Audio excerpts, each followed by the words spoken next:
Bueno, Javier, ¿qué es esto que estamos viendo acá? Bueno, este es el sector del Salón del Conde. Aquí es donde nosotros recibimos a los grupos, les preparamos las distintas comidas, ya sea almuerzo, cena, o les damos el desayuno, pero también le ofrecemos el servicio de salón multiuso para poder realizar eventos, cumpleaños de 15, casamientos. Lo importante es que antiguamente o inicialmente eran las caballerizas del lugar. Como te contaba, acá hay mucha historia, mucho pasado, entonces esa, por ejemplo, la cabaña Galatea tiene capacidad para 8 personas y con sus principios, en sus comienzos, eran las dependencias del personal. Te recuerdo que Odilo, cuando vino de España y construyó este hermoso lugar, él vino con una delegación de entre 20 y 25 empleados que, aparte de las mayólicas, la cerámica y todo lo que trajo de España, también se trajo su propio personal. Así que esta era la cabaña en las dependencias del personal.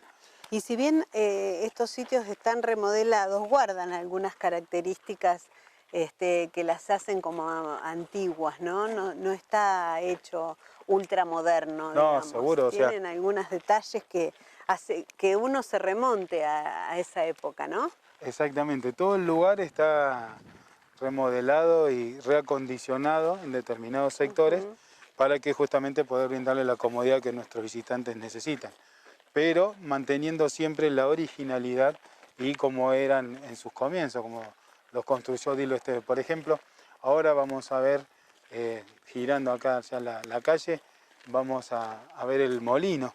Este molino era un antiguo palomar que justamente muestra algunas de las excentricidades que tenía Don Odilo, Claro. porque él quería solamente palomas blancas. Él quería que en su lugar tuviese solo las palomas que eran mensajeras de Dios. Entonces, esa gente que trabajaba con él hacía que estuviesen permanentemente espantando o sacando las palomas que no fuesen de color blanco.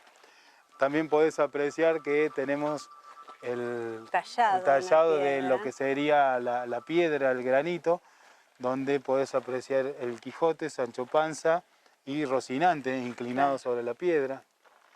Después aquí vas a ver también distintas cerámicas que fueron hechas totalmente a mano, pintadas una por una. Por eso las cabañas llevan el nombre del Quijote, exactamente. Lo tenemos a Cervantes tallado en la piedra, también ahí sobre la maceta. Las cabañas, el complejo que tenemos aquí, este monoambiente, eran originalmente la vieja usina.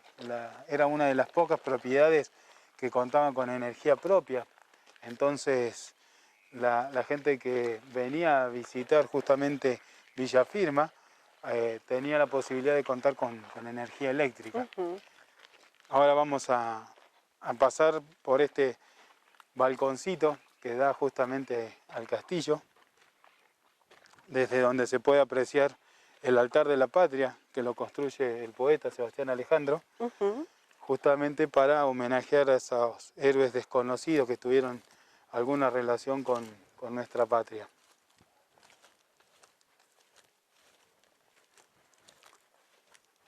En este lugar, como después posteriormente lo vamos a ver en un video, era todo lleno de vegetación, había mucha forestación. Tal es así que los distintos propietarios, que fueron más de 20, entre Odilo Esteves, que falleció en el 44, y la familia Lucián Sofa, actuales propietarios, perteneció al sindicato de la carne, porque la Fundación Eva Perón compra la propiedad y se la brinda a ellos para que la explotaran. En el año 1972 fue un nightclub, funcionó como un boliche bailable de la época y también fue parte del deterioro que sufre la propiedad. Como te decía, esto estaba lleno de vegetación, de plantas. Ahora vamos a hacer una recorrida por la parte externa del castillo. Podés apreciar aquí a la izquierda la cancha de tenis, la cancha de croquet, todo lo que Don Odilo construyó justamente para recreación de sus huéspedes. Vamos a llegarnos hasta la fuente, que justamente tiene la reproducción de El Gallito Ciego, una obra de Goya. Como te decía, toda la mayólica y la cerámica fue traída desde España, claro. y fue realizada por la empresa Mensaqué, por la fábrica Mensaqué Rodríguez, que se funda cerquita de Sevilla en 1917. Así que la empresa tiene 100 años, pero el material que está colocado fue terminado en 1927, así que tiene 90 años. La colocación de esas mayólicas se necesitaba de mano de obra especialista. Claro, no podía colocar ningún. Claro, por eso Dilo los trajo de España. Claro. O sea, él cuando viene trae todo el personal de España. Aquí ya estamos pasando el segundo arco. ¿Te acordás que te decía que justamente la propiedad fue construida en forma de feudo? Porque el primer arco, hasta donde recorrimos hoy con la guitarra, significaba el sector de los trabajadores. Este segundo sector que encuentra el Pucará, lo que tiene que ver con el molino, las cabañas, el sector de las caballerizas, justamente es por el sector de los mercaderes o comerciantes, que sería el segundo sector del feudo. Claro. Y ahora ya llegamos al área específicamente del castillo propiamente, donde justamente tenemos la parte más bonita, lo que tiene que ver con las distintas construcciones, que el castillo es de estilo mudéjar, que es un estilo hispano-morisco. Acá vas a observar todas las cerámicas y recalco y resalto el valor histórico-cultural que tienen justamente por haber sido desarrolladas una por una. Claro. O sea, el trazo del artista, al ser pintadas a mano, hace que sean únicas en su tipo. Todas están relacionadas con el Quijote. Vas a ver que en muchos sectores del predio encontrás la cabeza del león, que tiene una explicación, la vamos a ver dentro del castillo. Fíjate las mayólicas, ahí está la firma de la empresa Mensaqué Rodríguez y compañía en Sevilla, que se hizo en Triana. Justamente. Y son obras de arte realmente. Exactamente. Se hizo en Talavera de la Reina. Es una réplica de Goya. Exactamente, se llama el Gallito Ciego. Como también tenemos uno de los 22 jarrones que había en la propiedad, también totalmente pintados a mano, fue el único que logró subsistir al paso del tiempo. Claro, porque son cosas muy finas, es una cerámica pintada o no sé si es porcelana. Si es cerámica, cerámica. ¿no? Tiene una de las características que tiene justamente es que el proceso de cochura o de cocción se hace de 1 a 4 veces por periodos de hasta 7 horas. Entonces las mayólicas tienen un inicio, un comienzo con una argamasa de arcilla que posteriormente va tomando tonicidad y se va cociendo y le van dando los distintos pigmentos según la obra que quieran realizar. Y se hace totalmente a mano. En la actualidad también se colocan los empleados uno al lado del otro como si fuera en serie, cada uno con un pomo de pigmento distinto y se va haciendo la producción en serie de cada una totalmente a mano. Y vemos que se repican las mayólicas pintadas en toda la guarda, ¿no? Así es. ¿Y cómo se conservan? Y esto está en el exterior. Estamos hablando de qué año esto. Y fines de 1927. Claro.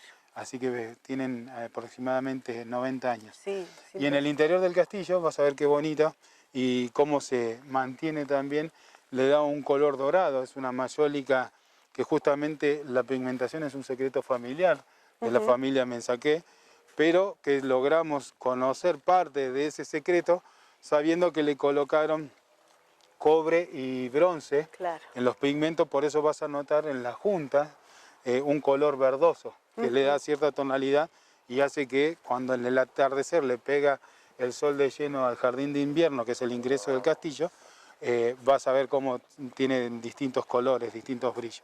¿Ellos llegaron a habitar en el castillo? Exactamente, ellos venían, como te decía en un comienzo, ellos vivían entre Rosario, Capilla del Monte y España. También ellos tenían como casa de huéspedes este lugar y una de las características que tiene la construcción masón es que no se sabe bien cuál es la parte principal, el acceso principal. Por eso, si Carlos hace después una toma del castillo, de este sector donde está la escalera, vas a ver que vos decís o creés que este es el frente. Sí. Cuando posteriormente, ahora vamos a recorrer la parte trasera que da al río Calabalumba, vas a ver que tiene unas imponentes escaleras que confluyen en una hermosa fuente y también uno cree que ese puede ser el frente de la propiedad.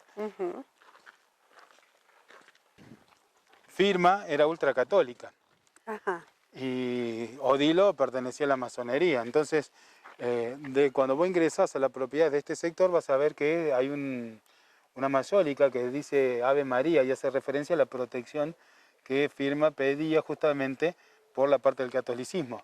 Y el dique, Odilo lo construye para que por el sistema de acequias viene el agua y pasa por debajo de la entrada principal que él consideraba, para que las malas energías, las malas vibraciones, el agua las purificaba y las dejaba del lado de afuera y no entraban a la propiedad. Bueno, y acá tenemos la piscina que actualmente se utiliza para nuestro visitante en temporada. La característica que tiene que es de estilo romano, es cóncava, entonces cualquiera que no sepa nadar, haciéndolo por sus laterales siempre puede hacer pie. La parte más profunda se encuentra en el centro. También tiene la característica de que como fue construida a fines de 1800 junto con el castillo, no posee un sistema de filtrado, entonces hoy lo utilizamos con la tecnología que tenemos actualmente y lo podemos hacer externamente. Claro. Nosotros por la noche se abre la llave de paso y a través del agua que proviene de la vertiente se logra llenar para que a la mañana ya puedan disfrutarlo nuestros visitantes, como también a la tarde les cuesta poder ingresar por el hecho de que el agua viene fría. Claro. Muchas veces prefieren bañarse en el río, que es mucho más cálida que nuestra pileta.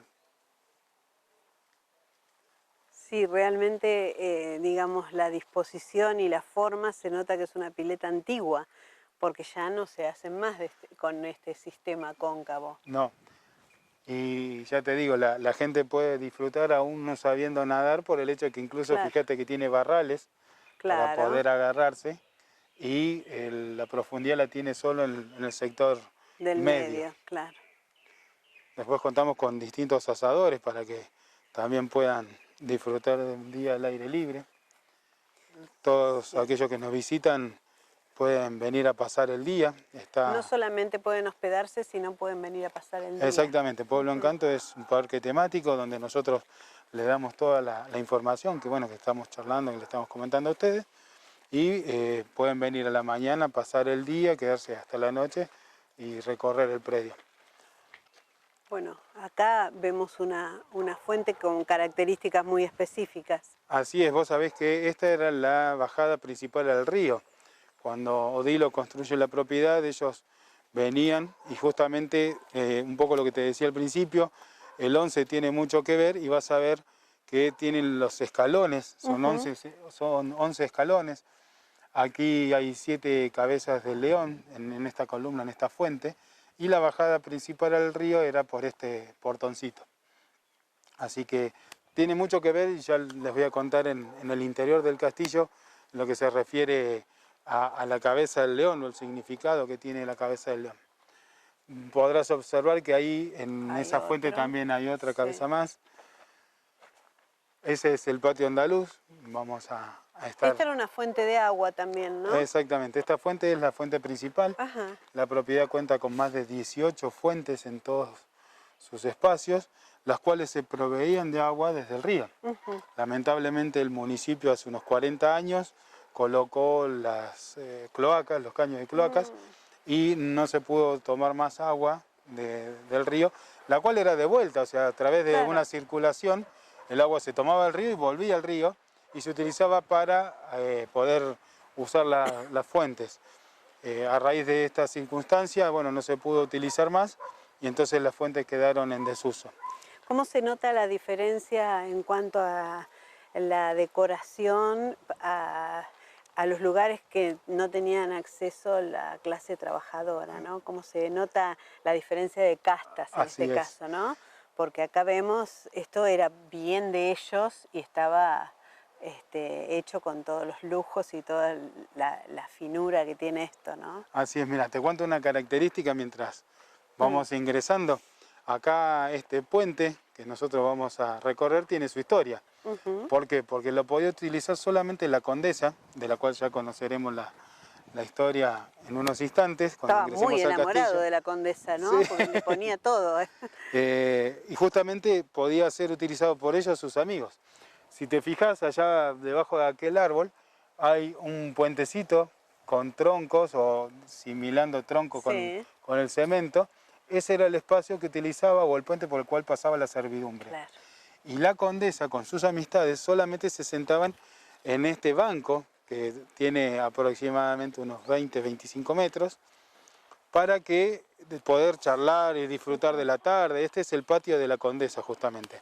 Mirá qué hermosa la fuente. Sí. Y el detalle era que estos bancos curvos que están acá y que tenés el otro allá detrás, estos dos que podés apreciar, eran para que se sentara la servidumbre. O sea, ellos tomaban asiento en el banco principal, charlaban, disfrutaban de la Bien tarde. lejos para que no Exactamente. Y cuando ellos necesitaban algo, la servidumbre que estaba sentada en estos ángulos venían y los atendían. ¿Y la servidumbre era de pueblos originarios? No, ellos... Criollos. Exactamente. ¿O lo traían y ellos? Eran criollos y gente que había quedado del viaje que habían hecho. Claro. O sea, los mismos empleados que trajeron para construir el castillo también les servían como la atención que ellos necesitaban para sus huéspedes. Por eso es que Galatea, la cabaña que hoy tenemos para 8 personas, quedó como dependencia del personal en ese momento.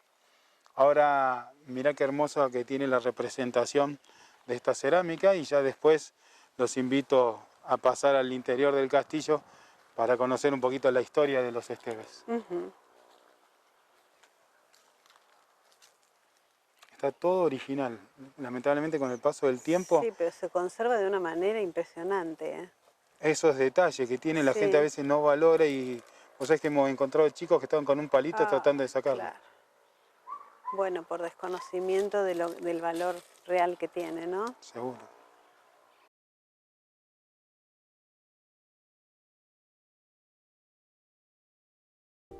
Bueno, ¿a dónde estamos acá? Bueno, llegamos al interior del castillo propiamente dicho. Esta me imagino es la parte donde la señora tenía la protección de la Virgen. Exactamente, este era su lugarcito. Claro. Como les comentaba, Odilo construye este espacio como lugar de veraneo, como su casa para recibir huéspedes, pero fundamentalmente para sus iniciaciones masónicas. Tal es así que justamente Firma era ultracatólica, entonces a un criterio personal ellos dividieron la propiedad donde de un sector estaba Odilo con la parte masónica, que se hacían las iniciaciones, y por otro lado estaba la residencia que ellos tenían, donde Firma justamente se denota la parte católica de ella. Ahora vamos a recorrer la propiedad por dentro, vamos a ver las salas principales, porque todavía tenemos un sector donde la familia Luciansov lo utiliza como administración, entonces la recorrida, la visita se hace por las salas principales, pero contándote un poco sobre la mayólica, lo que veníamos viendo en la parte externa. Fíjate el color cobrizo dorado que tienen, justamente por el hecho de que están realizadas con la pigmentación, tiene cobre y bronce.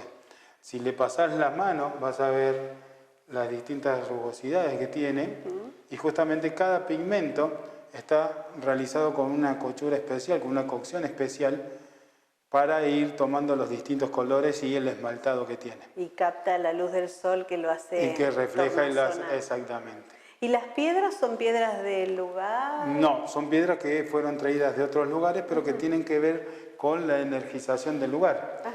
Justamente tiene que ver con los afectos, con los sentimientos.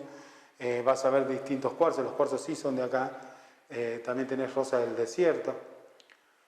Contándote un poquito sobre lo que vamos a ver, los frescos que están aquí arriba, los frisos, justamente están pintados antes de que se secara el revoque.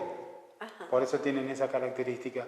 Y todos, ya sea en este sector o en las otras salas, están relacionados con simbología masón, ya sea para pedir protección o agradecimiento. La herrería y todas las puertas fueron traídas también de España. Los invito a pasar para ver. Son originales. Y quienes están en los retratos son Odilo y Firma. Así es. Ellos, una vez fallecidos, hacían difusión del lugar en toda Europa. Entonces, estas imágenes corresponden a un libro que salió en España y se distribuyó con la idea de mostrar justamente lo que ofrecían, el producto que tenían acá en Argentina. El Es similar a este. Es similar a este, exactamente, este está en alemán y muestra la publicidad de distintas obras de arte, donde también mencionaban justamente el castillo que en ese momento se llamaba Villa Firman. Claro. Ahora... Esta vendría a ser la parte del comedor. Exactamente, justamente les iba a comentar que si podés ver acá el ancho de los muros, este es el sector que conduce a la parte privada de la familia Lucianzov, a la administración. Por eso nosotros la visita la hacemos en las habitaciones principales. Te decía de que en este sector Odilo pasaba junto a Firma sus días y por eso en el hogar principal que calefaccionaba esta parte de la propiedad, deciden colocarlo a Baco, que es el niño del dios del vino, dios griego, pero que para el esoterismo tiene otra representación, que es justamente la abundancia y la prosperidad. ¿Por qué Odilo coloca esta imagen? Justamente para agradecer y que no le faltase esa abundancia y esa prosperidad. Pero también podemos observar el escudo nobiliario que está colocado en la parte alta del hogar. Ese escudo tiene una historia. Durante años se creyó que justamente representaba a la familia Esteves, pero con la tecnología de hoy en día, a raíz de una fotografía, se pudo enviar a un especialista en heráldica que se llama Roberto Bartolomé, quien a vuelta de correo electrónico nos manda esta imagen. Él no hace un análisis específico sobre la genealogía de don Odilo Esteves, sino que el análisis lo realiza en base a la imagen que nosotros le enviásemos. A partir de ahí, él nos comenta que la imagen de la concha tiene que ver con el camino del peregrino. Justamente un poco representa lo que Odilo consideraba que él venía a hacer a la Argentina, dejando su España natal, y con el camino de Compostela. Pero fíjense que está colocada en forma inversa. Al igual que la media luna, cuya característica también tiene que cubrir el ancho del cuadrante y sin embargo en el escudo que hace pintar Odilo queda muy pequeña. Por otro lado, también hace mención a lo que se diría o consideraría como el tridente de Neptuno, cosa que nosotros disentimos por el hecho que puede ser la flor de lis, ya que Odilo tenía adoración y le dedicaba mucho tiempo a la historia y al aprendizaje de los templarios. Por eso consideramos que es la flor de lis. Pero el hecho fundamental que va totalmente en contra de todas las normas de la heráldica es justamente la paloma. Fíjense que él insistía con la paloma, la mensajera de Dios, la coloca en un cuadro de plata y coloca la estrella de 6 puntas, la estrella de David, en color oro.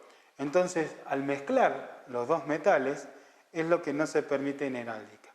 Como asimismo, la cinta donde está escrito el apellido Esteves, tampoco correspondería porque de ser así tendría que tener un mensaje, un detalle o algo que haga referencia particularmente a la familia Esteves, pero nunca su apellido prácticamente. Entonces, eso demuestra que Odilo lo mandó a pintar como él quiso, a su gusto y placer. Incluso la parte de arriba, ¿no? Incluso la parte de arriba, que también nos informó Roberto Bartolomé, que no se encuentra registrado en lo que sería el registro de escudo de armas.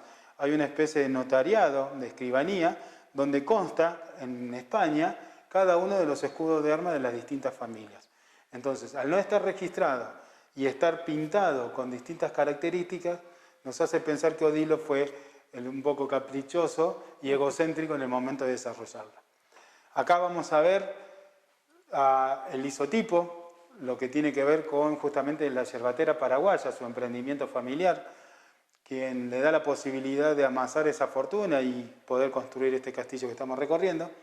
Fíjense cómo ya en esa época él tenía la conciencia, se dice que el 666 está relacionado con todo lo que tiene que ver con el satanismo, con el oscurantismo. Sin embargo, el 777 está relacionado con la Santísima Trinidad. Estamos hablando de Padre, Hijo y Espíritu Santo.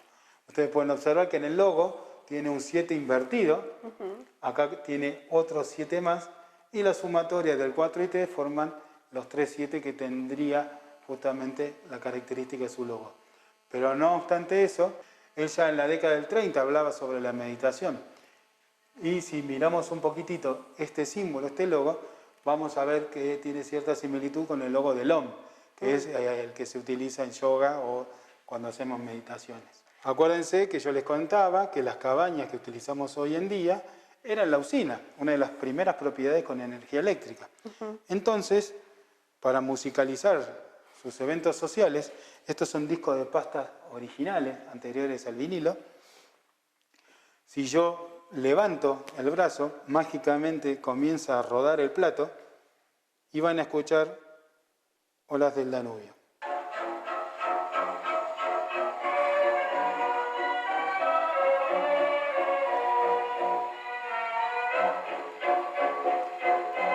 Hoy en día resulta muy fácil poder subir y bajar el volumen de nuestros distintos dispositivos electrónicos. Lo bonito de esa época era que teníamos dos posiciones, el volumen alto o el volumen bajo. Entonces, para poder subir el volumen y disfrutar de la música, teníamos que abrir la puerta.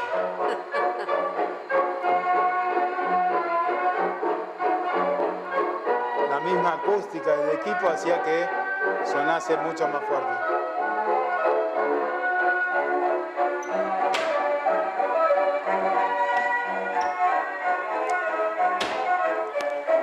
Después podemos observar de que construye o hace construir lo que él deseaba y cómo lo deseaba, sin seguir ningún tipo de norma o de regla. Tenemos los distintos eventos sociales de los cuales él participaba y el reconocimiento que tenía, pero había algo que le faltaba. Cuando uno nombra justamente a España, tiene que ver con el título nobiliario. Claro. Entonces, ¿qué le faltaba a Odilo? El título. Tal es así que él decide comprarse el título y a partir de ahí se llama Conde Odilo Esteves. Pero, no obstante eso, sino que entre sus tantos viajes a España, Lili, su hija del corazón, la ahijada sobrina de Firma, que en esta foto la vemos en su etapa de adolescencia, nace en 1911 y aproximadamente en esta imagen tendría 16, 17 años. En esos viajes que realizaban en España, se le presentan a el varón, en ese momento era Alfonso Díez de Tejeda, que era el conde del Castillo del Tajo, y se casa el 26 de junio de 1930.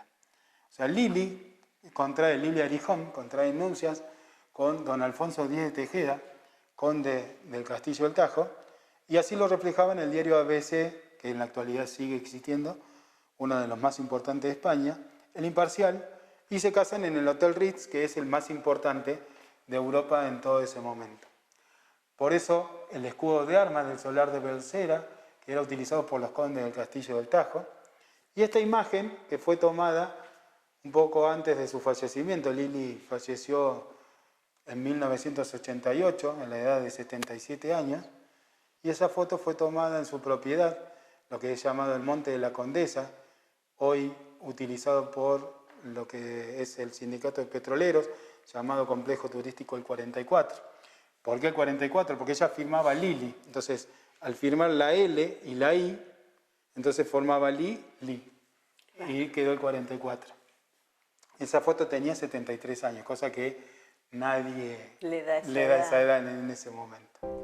Ahora los invito a pasar a la segunda sala. En la primera recorremos un poco la vida y la historia de los Esteves. Y en esta sala vemos un poco el porqué, justamente lo que tiene que ver con la masonería. Como les decía, fíjense que los distintos frisos están relacionados con simbología masón. Desde el pentáculo, el torbellino, van a ver cabezas de león, cabezas de dragones. Acá arriba tenemos el trébol de la sabiduría humana. Todas invocaciones, como en la lámpara tenemos el águila de dos cabezas. Todo simbología masón. Justamente el piso también está colocado de una forma especial. Fíjate que es de color blanco y negro. Está orientado en sentido norte-sur, porque apunta hacia el altar templario, a ese lugar especial, espiritual, donde se hacían las iniciaciones masónicas. Justamente el piso representa la dualidad, la raza negra, la raza blanca, lo positivo, lo negativo, lo claro, lo oscuro, todo aquello que deberían vivir y recorrer en la vida dentro de lo que sería la masonería. Este altar justamente como te decía, las columnas representan también la iniciación masónica. Se hacía con espada de este tipo, similar a los floretes, se hacía con fuego. La persona que se iba a iniciar tiene una preparación previa y a partir de ahí se realiza justamente la sesión. Como les comentaba en un principio, van a ver en el exterior todo lo relacionado con los leones. ¿Cuál es el simbolismo de la cabeza del león? Tanto en las fuentes, en el interior. Y justamente el león representa a lo que tiene que ver el león solar con la representación de Jesucristo. El Jesucristo omnipotente, todopoderoso, el guía, el conductor, el que siempre va a estar ahí. Entonces, esa es la función y la finalidad. Aquellos que tienen la posibilidad de realizar algún tipo de meditación han logrado hacer regresiones posando su mano en el altar templario y han visto cómo se realizaban las distintas tenidas de logia o lo que serían las sesiones de los masones en esta propiedad. También pueden observar distintas imágenes acerca de los templarios. Ese era su uniforme. ¿Y cuál es la relación de los templarios con los masones? Los templarios eran aquellos que protegían el camino a Tierra Santa. Fueron creados en 1111, en 1112, por distintas bulas papales. Eran los caballeros que protegían a todos los visitantes de Tierra Santa, relacionados con el Vaticano.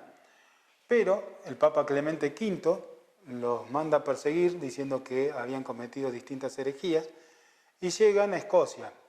A raíz de que el rey de Escocia desconoce al Papa Clemente y el Papa Clemente lo desconoce al rey, ellos toman ese lugar como iniciación de sus reuniones, de sus logias, de todo lo que tenía que ver con las órdenes secretas, y así comienza prácticamente la masonería, quienes posteriormente viajan a Inglaterra. El término masón significa albañil o constructor. Acá podemos ver los arreos masones, que sería la vestimenta que se usa en sus sesiones. Los guantes en delantal. Los guantes, exactamente, y el mandil. Como justamente decíamos, el término masón significa constructor, y este mandil ellos lo utilizaban para colocárselo en la cintura. Entonces guardaban las herramientas y lo podían tener a mano.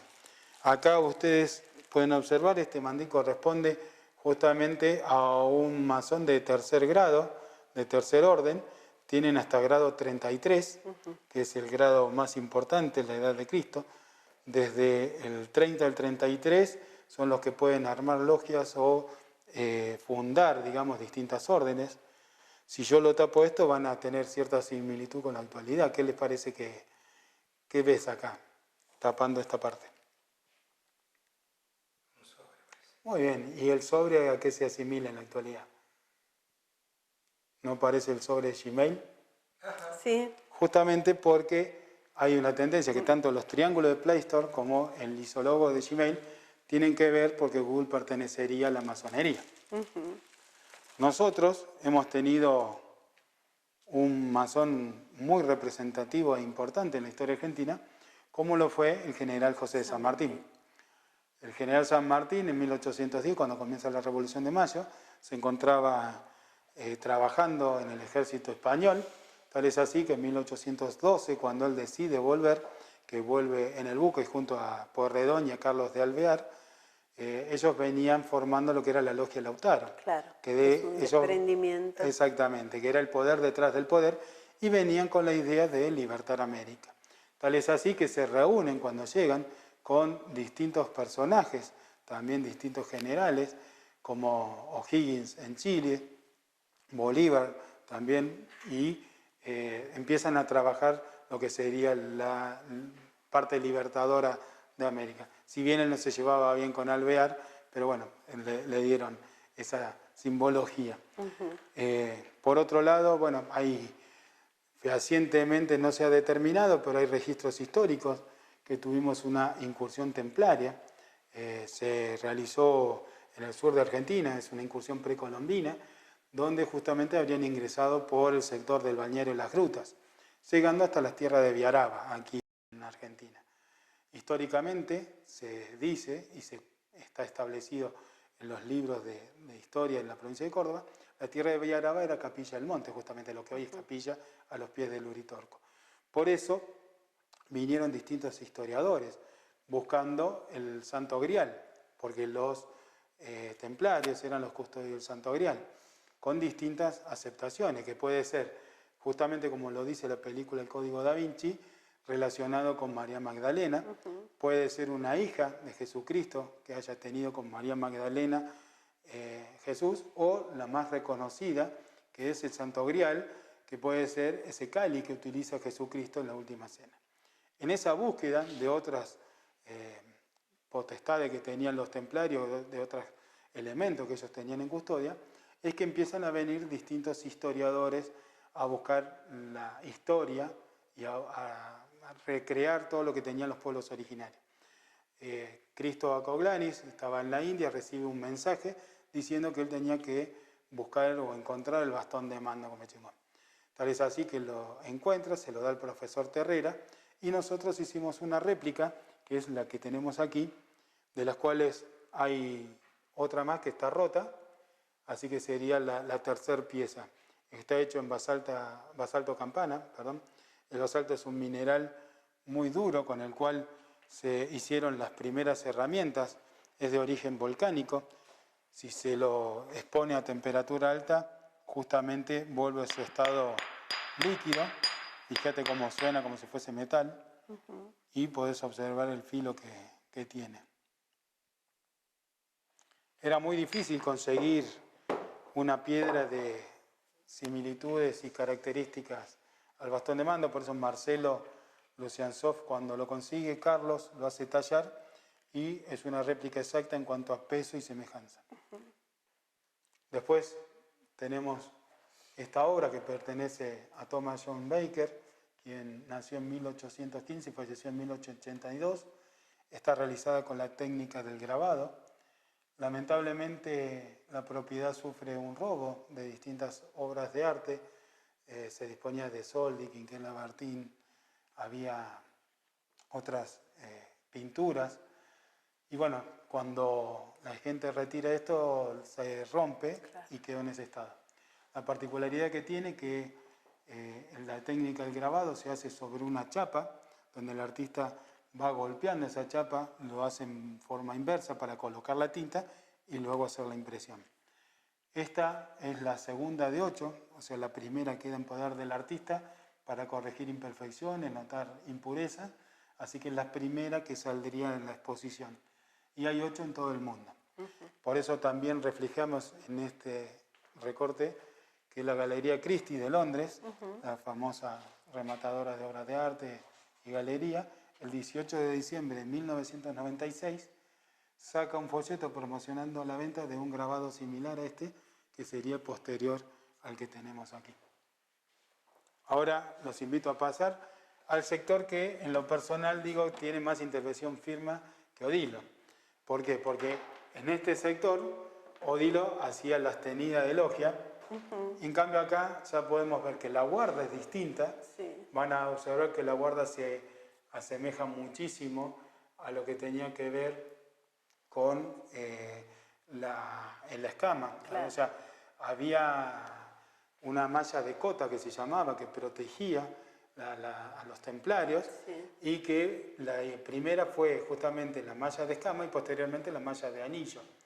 Bueno, acá Firma es donde ella toma su femineidad y la parte católica para poner este tipo de protección. Fíjense el tallado, el torneado que tiene la escalera, lo que sería la mayólica en los distintos escalones que conducían a la capilla.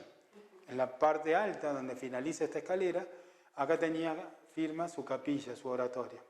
Y en el sector bajo son las habitaciones que hoy por hoy están reformadas también en cabaña para aquellos que quieran tener la experiencia de alojarse una noche en el castillo.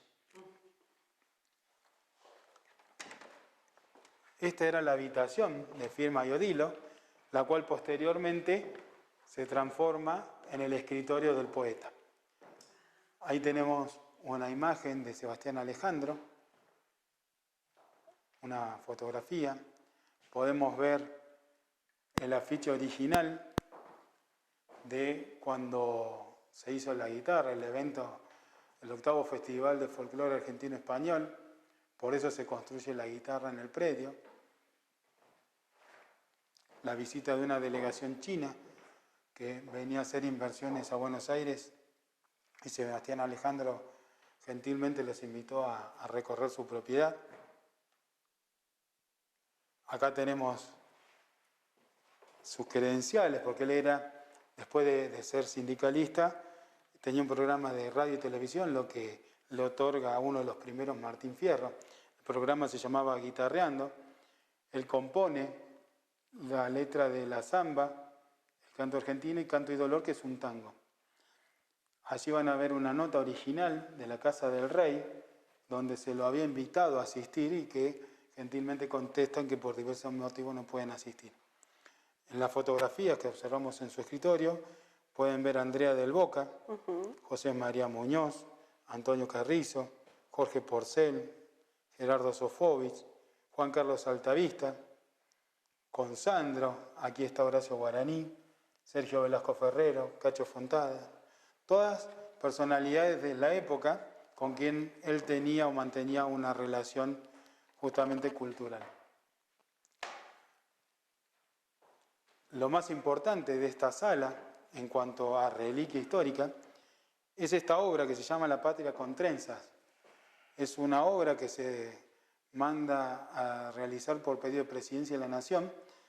Lo hace la artista plástica Lola Mora, que es una artista muy reconocida tucumana. En Buenos Aires justamente está la Fuente de las Nereidas y en el Monumento a la Bandera en Rosario también hay distintas esculturas de ella.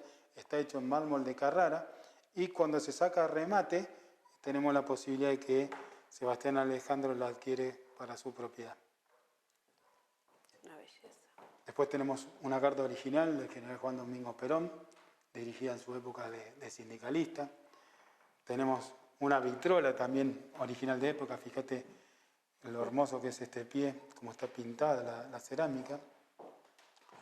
Por este lado podemos observar una invitación al Festival Nacional de Folclore de Cosquín 82, donde él fue invitado a exponer sus obras, los 7 libros que escribe, justamente el último con Marcelo Patricio, su hijo, cuando jugaba al fútbol en Dock Sud, fue uno de los mejores promedios de la Argentina, justamente por eso lo invitan a hacer una recorrida por todo el país junto al ministro de Educación.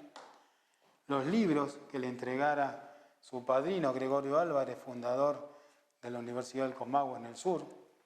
Aquí tenemos una carta manuscrita de Pablo Neruda, con quien él solía escribirse. El artículo cuando habla del robo de las distintas obras. Un trocito del muro de Berlín, que un capitán de ultramar coincidentemente estaba en Alemania, por eso se lo envía gentilmente. Y fíjense, estas son obras de Vicente Forte, que él utiliza el cuadro de los caballos para colocarlo como tapa de su libro Color Tierra, y ese retrato con los caudillos de fondo para justamente el libro Los caudillos argentinos. En esta sala, donde vamos a ingresar,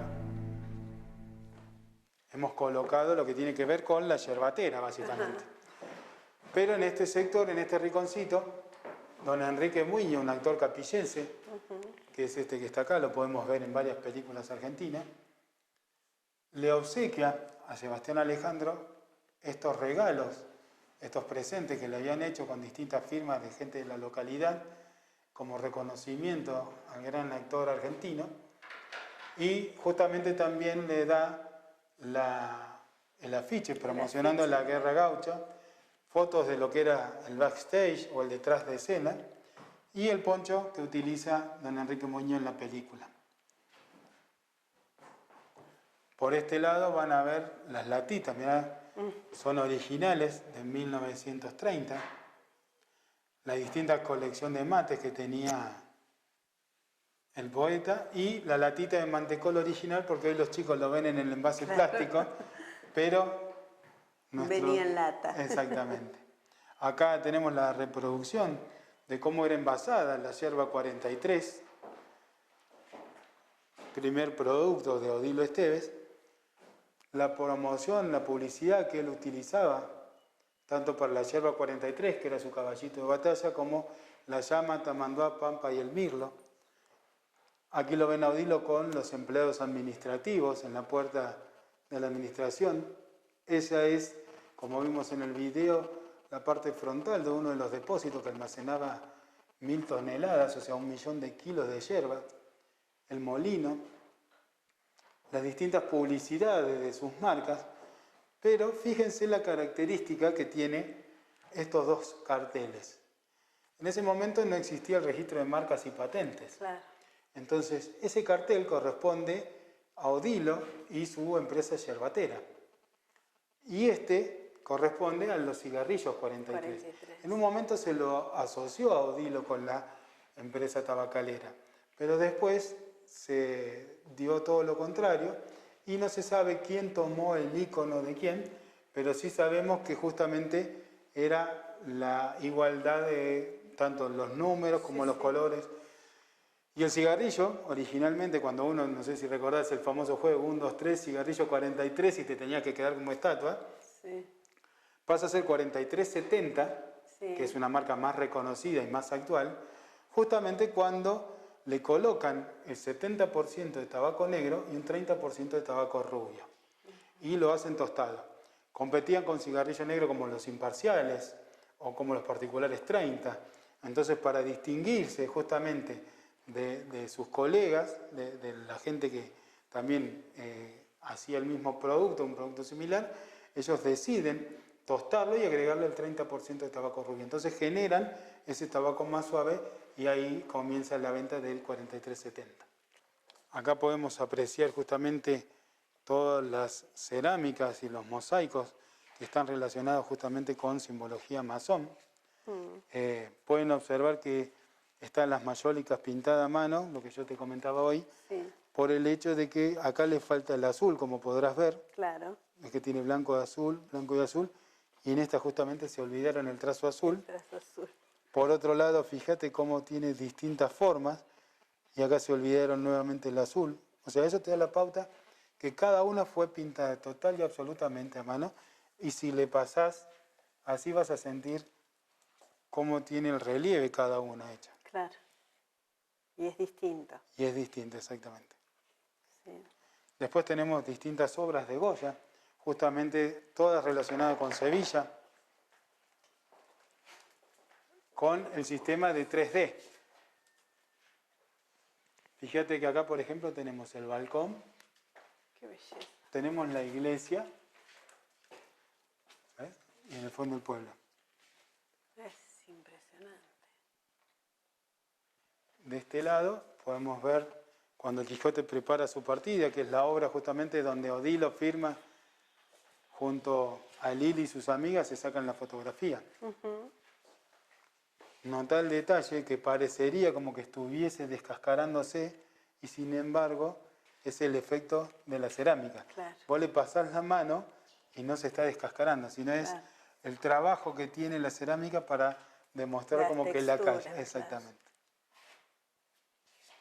Bueno, Javier, desde aquí tenemos una vista impresionante de lo que es la fuente. Ha sido la fuente principal, la de los sapitos, ¿no? Así es. Que bueno, el deterioro, el paso del tiempo, y también hay que decir que la parte de arriba era de oro y que muchas veces en esos robos que han tenido... La maldad humana. Se llevaron la parte, claro, la intervención de la mano humana. Y también vemos allí la fuente de las cabezas de los leones. Así es. Realmente ha sido un paseo muy informativo, porque realmente nos hemos conocido sobre la yerba, sobre los cigarrillos, sobre hasta del cine, ¿no? Porque hemos visto esos videos con las películas rodadas en aquella época que eran costosísimas y sin embargo esta persona se dio el gusto de hacerla. Realmente también vimos cómo la incursión de los españoles en nuestras tierras, ¿no? Cómo venían, cómo hacían sus negocios, cómo se instalaban. Así que ha sido un recorrido, te agradezco muchísimo el tiempo que has dispuesto para estos programas, porque realmente lo valoramos muchísimo, el tiempo que dispusiste para mostrarnos todo este predio, que hay que decirle a la gente que venga a conocerlo, porque es una parte de la historia riquísima aquí en Capilla del Monte y en todo nuestro país, obviamente. Bueno, yo les agradezco a ustedes la visita, al contrario fue un placer poder tenerlos recorriendo este lugar hermoso. Como les decía, Capilla del Monte tiene muchas cosas para ver y recorrer, pero Pueblo Encanto específicamente tiene magia, naturaleza, misterio, tiene ese pasado noble, tiene esa actualidad y también todo lo que los originarios nos legaron. Y también digo que aquí en Pueblo Encanto la gente se puede hospedar, puede conocer lo que es el paisaje de día, la puesta del sol, el amanecer, que tiñen de distintos colores todo lo que es el paisaje en sí, ¿no? Que es un valor agregado eso. Seguro, tienen muchas postales para llevarse en sus retinas. Uh-huh. Nosotros lo que podemos decir que vengan a vivir la experiencia, justamente tratamos de mostrar lo que tenemos, pero lo más importante cuando la gente viene, nos recorre, nos visita y tienen esa experiencia de vivirlo en primera persona. Aparte de estar en contacto con la naturaleza, es un lugar súper tranquilo donde uno puede encontrarse con uno mismo también, que es una parte importante en el camino de la vida, ¿no? Seguro, es un lugar ideal para hacer meditación, para venir a descansar. Fíjate, si nosotros hacemos un silencio, podemos escuchar a la naturaleza.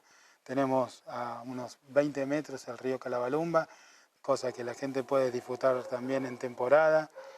Tenemos la piscina, o sea, tienen distintas posibilidades alternativas como para venir a encontrarse primero con su ser interior y después con todo lo que nosotros ofrecemos, ya sea a través de las cabañas, del paseo, de la visita al interior del Castillo Mudéjar o de lo que la gente necesite, porque estamos abiertos y totalmente a su disposición.